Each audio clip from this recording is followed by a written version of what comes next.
So what do you think then, Ray, that 15-year-old young men need to three things that they need to know or understand or be told or get into the remit of their thinking that would help them to develop into the proper human beings that we want them to be?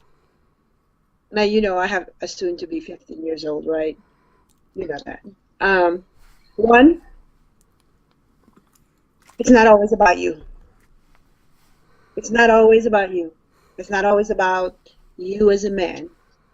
So you don't have to feel all that pressure on your shoulder for the rest of your life.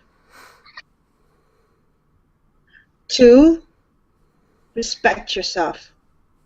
Above all else, really respect yourself. The basic fundamental of that is because you cannot respect anyone at all until you respect yourself. Not your teachers, not your coaches, not the women that comes in your life, not your family. You have to respect yourself.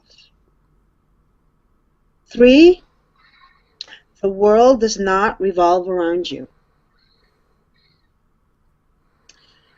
Your time in this life that you have is about what you can give to the world. It's not about what the world can give to you. JFK. That's it. Those are three fundamental things that I teach my sons. Yeah. And you've told him that already. Oh, yeah. Both of them. You didn't wait for this conversation. You No. already said it. Yeah. Because you can't experience the joy and the beauty in God of a homeless man getting on the bus. You cannot have those kind of experiences and see the beauty of that if you don't have those three fundamental things indented in your mind and your soul as a man. Am I correct? You are correct. Okay. And that is also true for the ladies. Yes. Yeah. It goes the same way. Mm, Yeah.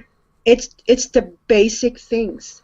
mm. You know, we can a lot of people need different words for them to understand things, to understand life and situation and why me or why did this happen to me. But when all is said and done, when all the advice is given and all the words has been dished out and all the books has been read, it comes down to one simple thing, and that is the desire to grow as a human being. I wrote an article, I don't know if you saw it earlier this week, and my dad used to say, into every life a little rain must fall. And I asked myself a different question about that. I mean, I just accepted it, that there's ups and downs in life. But what else could I gain from that statement? And, well, why does it rain? It rains so that things can grow. Mhm. And wow, I didn't realize that. That was implicit in what he was saying to me time after time after time. Into every life, a little rain must fall. So if the rain's falling right now, if you're feeling the pain, not just the rain, but the pain as well, then that's to help you to grow. It's not there to make you feel unworthy or Healing or somebody who's not in control. It's there to help you to grow, because when you have a problem, if you deal with the problem, then you'll be a better person and you'll be able to deal with it if it comes up again, or if a friend of yours goes through the same situation, you've got an answer for them.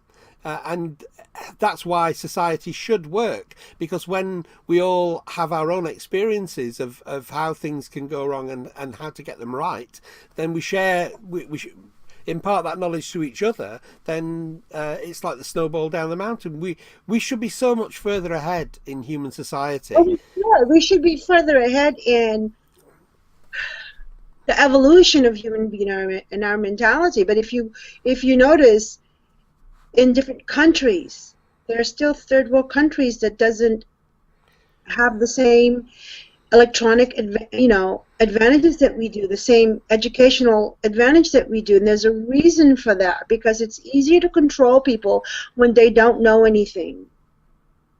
Simple. It's easy to control masses of human beings when they do not know, when they're not enlightened.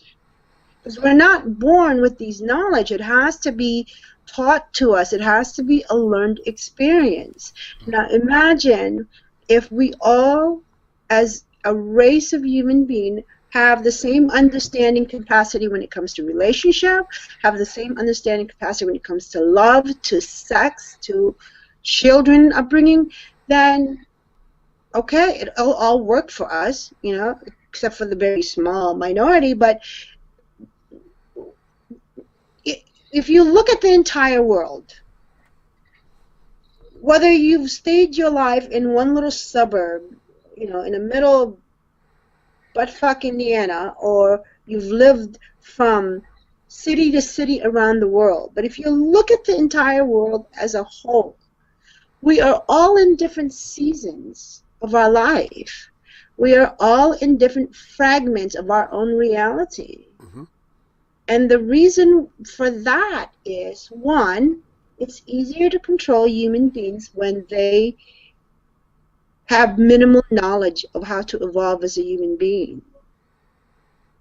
You know, you look at the Buddha, the monks in China, in Japan, the politicians really don't touch them, because although they're more enlightened than us as a human being spiritually as a whole, they're not really after anyone's money or control or power.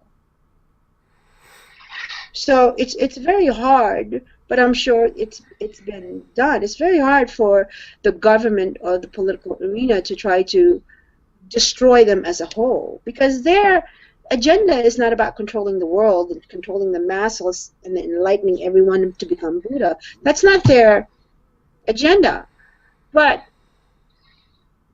those who wants to not allow us to grow as human beings will more than anything, they will not give us the knowledge and understanding to where we can understand each other at the basic fundamentals. You know, and I'm not talking about spirituality or looking at understanding what God is through a man, through a homeless man. I'm not talking about that stuff. I mean the basic fundamental of us understanding that it's really simple wordings that it will take for us to get along and understand each other, to have better relationships. No one really, they don't, you know, people, that's so simple. This is simple things that we could do to keep marriage lasting longer, to keep marriage, you know, friendship forever bonded. It's just very simple things.